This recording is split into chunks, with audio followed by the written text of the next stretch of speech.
વિદ્યાર્થીઓના પ્રશ્નને લઈને આજે રજૂઆત કરવામાં આવી હતી. રજૂઆતમાં ઓલ ગુજરાત સ્ટુડન્ટ યુનિયન એજીએસયુના કાર્યકર્તાઓ યુનિવર્સિટીની હેડ ઓફિસ ખાતે આવ્યા હતા. એકેડેમિક સેક્શનના જે રજિસ્ટ્રાર છે જિગ્નેશ પટેલ સાહેબ તેમને રજૂઆત કરવા માટે ઓફિસમાં પહેલી વાત તો એ હાજર હોતા નથી ને હાજર છે જ નથી.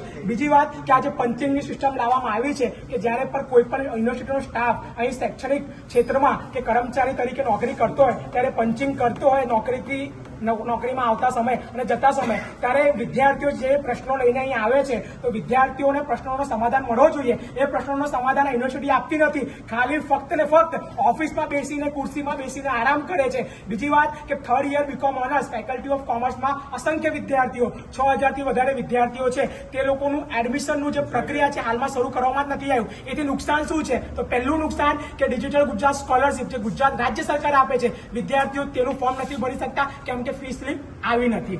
બસ પાસનું જે પાસ હોય છે તે નીકળતું નથી, રેલવે પાસ નીકળતું નથી. પેવેલિયન પર એ લોકોને કોઈ પણ સ્પોટ એમાં રમવા જવી હોય ત્યારે એ લોકોને ફી સ્લીપ માંગે છે. તો આ યુનિવર્સિટી ત્યારે કેમ નથી બોલતી કે અમે કરી દઈશું? આ વિદ્યાર્થીઓ જયારે રજૂઆત કરવા આવ્યા છે આ બધા જ વિદ્યાર્થીઓ એવા છે કે જે લોકો થર્ડ યર બીકોમ થી છે એ લોકો પાસે આઈડેન્ટિટી કાર્ડ છે. ત્યારે વાઇસ ચાન્સેલર સર એવું કહે છે યુનિવર્સિટીના જે પણ વિજિલન્સના અધિકારીઓ છે સિક્યુરિટીના કે આ બધાના ફોટો પાડી લો, આ લોકોનો વિડીયો ઉતારો. તો હું વાઇસ ચાન્સેલર સરને આપના તકે પૂછવા માંગુ છું કે આ શું તડીપાર થયેલા આતંકવાદીઓ છે કે કોઈ ગુનાહિત આ લોકો આરોપી છે? આ વિદ્યાર્થીઓ છે. યુનિવર્સિટીમાં વિદ્યાર્થીઓ વિરોધ નહીં કરે તો વિરોધ કોણ કરશે? અને અમારા પ્રશ્નોનો જો જવાબ નહીં મળે તો અમે એ પ્રશ્ન માટે આંદોલન કરીશું. અને આવનાર સમયમાં આવનાર કાલથી યુનિવર્સિટીમાં અનેક પ્રકારના જે મુદ્દાઓ છે વિવિધ મુદ્દાઓને લઈને એજીએસયુના કાર્યકર્તાઓ ફેકલ્ટી લેવલથી લઈને યુનિવર્સિટી લેવલ સુધી રજૂઆત કરશે.